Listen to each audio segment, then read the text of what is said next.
네, 지금까지 한중일 정상의 공동 언론 발표를 들으셨습니다.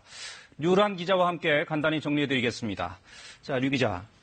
한중일 정상이 공동 언론 발표에 나왔었는데 일제히 3국의 협력을 강조했습니다. 지역 안보에서부터 시작해서 한반도 평화, 경제, 문화, 환경, 인적 교류, 스포츠에 이르기까지 거의 전방위적인 협력을 강조한 것 같아요. 발표 내용 좀 정리해 주시죠. 일단 아주 정확한 내용은 정리된 문서로 확인을 해야겠지만 이 네. 현장에서 진행된 동시 통역을 통해서 확인된 내용을 보면 일단 크게 두 가지로 나눌 수 있을 것 같습니다. 지역 정세하고 관련해서는 네. 북한의 비핵화가 매우 중요하다. 네. 이 동북아 정세를 안정시키는데 매우 중요하다는데 공동으로 합의했다. 그리고 북미 대화의 모멘텀은 지속돼야 한다. 이것을 3국이 나란히 강조하는 것으로 마무리가 됐고요. 네. 그리고 경제 분야에서는 자유무역을 강력히 수호한다. 중국이 굉장히 강조하는 내용인데 이것도 네. 역시 3국이 공동으로 발표를 하는 것으로 강조하는 것으로 마무리가 됐습니다.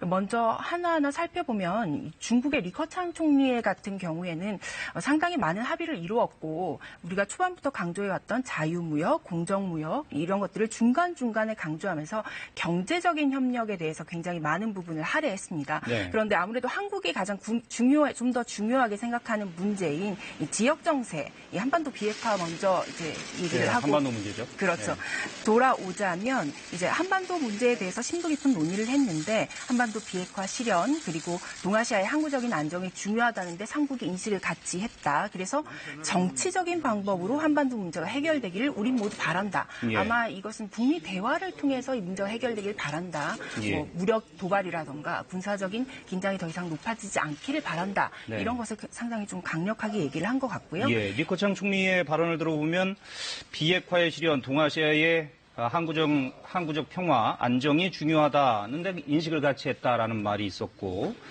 한반도의 비핵화를 실현하는 방법으로서는 정치적 방법으로 해결돼야 된다 이런 식의 얘기가 있었어요. 네, 맞습니다. 아마 북미 대화 모멘텀이 계속돼야 한다는 걸 강조한 것 같고 이와 네. 함께 좀 눈에 띄는 발언은 남한과 북한 그리고 중국, 일본, 미국 외에 제3국이 참여하는 협의체를 통해서 좀 더 심도 깊은 논의가 이루어졌으면 좋겠다라는 발언이 있었는데 네. 아마 이것은 과거에 중국이 참여해서 운영이 됐던 이 북핵 6자 회담 네. 염두에 둔 발언이 아닐까로 해석이 되는데요. 네. 이것은 좀 더 자세한 내용을 지켜보는 것이 좋을 것 같습니다. 발언의 정확한 맥락은 좀 더 확인을 해봐야 되겠습니다. 문재인 대통령도 역시 한반도의 평화, 한반도 문제를 강조를 했죠. 네, 맞습니다. 경제 분야를 앞부분에 배치하긴 했지만 결국 핵심은 이 북미 대화의 조속한 재개 그리고 실질적인 비핵화를 통한 이 한반도의 항구적 평화가 정착되는데 이 3국이 함께 합의했다. 이 네. 내용에 방점을 찍었습니다. 네.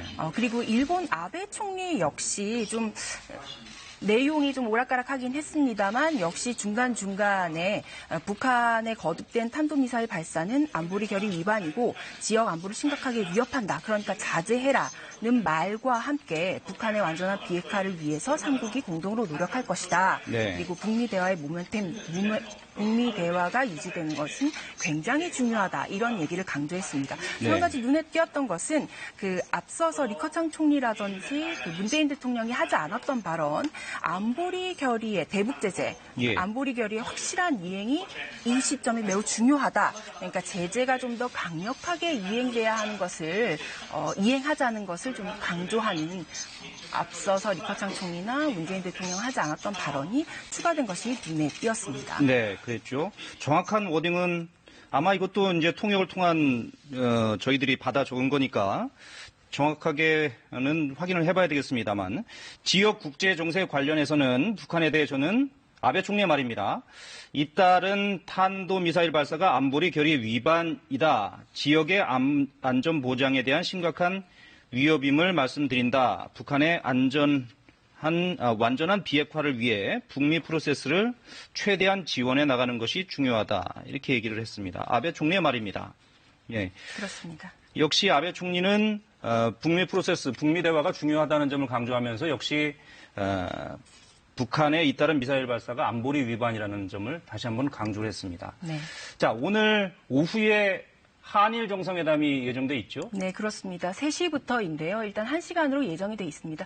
끝나고 나면 아마도 합의된 내용들을 발표하는 어떤 형식이 있을 것은 같은데 아직 시간은 미정입니다. 네. 결정되는 대로 이 역시 신속하게 전해드릴 수 있도록 준비를 하고 있습니다. 네. 한중일 정상회담에서는 역시 한반도 문제가 주요 의제가 됐다면 한일 정상회담에서는 역시 수출 규제 문제가 되겠죠. 네, 수출 규제와 아마 지소미아 연장의 어떤 확실한 결정을 내리기를 아마 원하는 방향으로 논의가 진행이 될 것 같습니다. 네. 근데 오늘 자리에서 어떤 명확한 결정을 찾거나 이 돌파구를 마련하기는 좀 어려울 네. 것 같습니다. 네. 이 수출 규제나 지소미아의 결국의 원인이 된 것은 이 한국 대법원에서 있었던 강제징용 배상 판결인데요. 네. 이 부분은 양국의 입장차가 워낙 크기 때문에 네. 전문가들 입장에서는 오늘 좀 어려운 상황이지만 한일이 이 부분에 대해서 좀 긍정적으로 대화를 계속해 나가자 이런 식의 결론만 나와도 상당한 진전이다. 이 네. 정도로 평가하고 있습니다. 지금 들어오고 있는 소식을 좀 보면 한일 정상이 만나기 전에 외교장관이 먼저 만났어요. 네, 그렇습니다. 외교장관이 만났는데 강제징용 배상 문제에 대해서 그 입장차를 좁히지 못했다는 소식이 지금 들어오고 있습니다. 네, 그렇습니다. 이 강제징용에 대해서 원론적인 입장만 상호 확인했다. 이렇게 발표가 된 것을 보면은 네. 이전에 있었던 논의에서 아직 진전이 되지는 않았다. 이런 내용인 것 같습니다. 네. 그러나 그렇다고 해서 오늘 한일 정상회담에서 아무런 합의도 이루지 못할 것이다라고 단정할 필요는 없을 것 같습니다. 왜냐하면 이런 문제일 경우에 더 탑다운 방식으로 지도자들끼리의 해결 방식이 추구될 가능성이 있기 때문에 오늘 한일 정상회담을 좀 지켜볼 필요가 있겠습니다. 네, 한일 정상이 15개월 만에 15개월 만이죠? 예, 결단을 통해서 만나는 것이기 때문에 아무래도 이전보다는 확실히 진전된 스텝이다. 이렇게 해석할 수 있습니다. 네. 알겠습니다. 오늘 지금 한중일 정상회담이 열렸고 앞으로 일정은 어떻게 됩니까? 네, 1시부터는 오찬이 있습니다. 네. 오찬을 마치고 나면 아까 말씀하셨던 3시부터는 한일 정상회담이 1시간가량으로 예정이 돼 있고요. 이후에 중요 내용이 발표될 것으로 보이지만 아직 시간이나 형식은 좀 미정인 것으로 현지에서 전해지고 있습니다. 그리고 네. 4시부터는 계속 얘기가 나왔지만 한일중 협력체가 이제 결성이 된 지 20주년이거든요. 예, 예. 기념 행사가 마련이 돼 있습니다. 그렇군요. 네, 청두의 유명한 두보 초당이라고 네. 시성이라고 불리는 두보 시인의 박물관이 있는 곳에서 기념 행사가 열리게 되고요. 이걸 1시간 정도 마치고 나면 5시 반쯤에는 이 대통령 일행이 청두공항을 출발해서 서울로 돌아오게 됩니다. 네. 중요한 일정은 역시 오후 3시에 열리는 한일 정상회담이고 한일 정상회담이 끝나고 나면 어떠한 형식으로든 그 결과가 발표가 될 텐데 그 내용은 들어오는 대로 저희가 보도를 해드리겠습니다. 문 대통령도 오늘 저녁에 행사를 모두 마치고 오후 5시 반이네요. 네, 청두를 출발을 해서 출발해서. 아마 10시가 좀 넘어서 서울에 도착하게 될 예정입니다. 네, 알겠습니다. 오늘 그 한일 정상회담 내용은 들어오는 대로 다시 전해드리도록 하겠습니다. 유랑 기자 잘 들었습니다.